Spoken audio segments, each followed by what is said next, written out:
Hello everyone and welcome. Today on the chopping block is Mitama's training for Tsuruno. Even though the archive says it's for Tsukuyo, just ignore that bit.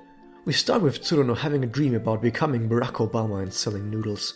She is troubled by the idea that she is only following another person's dreams and is not finding her own happiness. She gets a letter from her sister, but don't worry about that because the next scene we see Tsuruno getting bonked by the Neis, and when the Neis realize they knocked Tsuruno out, they panic because they didn't actually want to hurt anyone. Probably should have thought about this before attacking her, wouldn't you think? Tsuruno has a bunch of visions and dreams where she thinks about the letter from her sister that tells her to find her own happiness. So Tsuruno asks herself if she should find her own happiness, until Tsuruno decides to find her own happiness.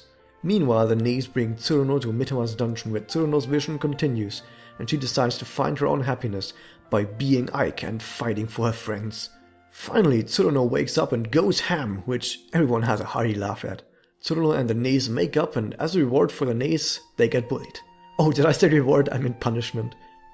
Yeah, that's already the end of the summary bit. There's not too much to make a parody of for this event. It was a nice and friendly story about the Tooty Flooty sisters, and I guess it also happened to feature Tsuruno. The thing about the Neis is that they are legitimately good people, and if this was Dungeons & Dragons, you'd probably put them on somewhere like neutral good probably. They genuinely care for people and they want to help others, but they do have the misfortune of ending up with the wrong people as friends, the Magius.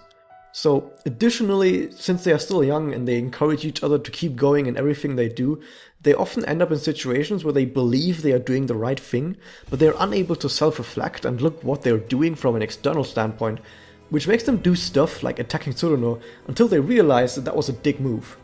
As such, the Neis show what the Magus could have been like if everyone at the Magus was similarly as nice and friendly as the Neis were, then Magus could have been a legitimately reasonable organization with a goal that could have rallied more people under their banner, including the protagonists.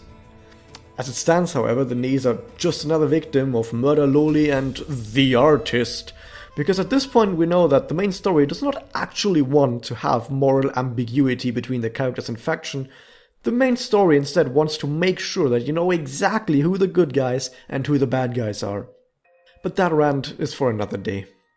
Thank you everyone for watching. If you want to be up to date with the newest Storytime and Lore Time, hit that subscribe button. Until then, go sell some noodles.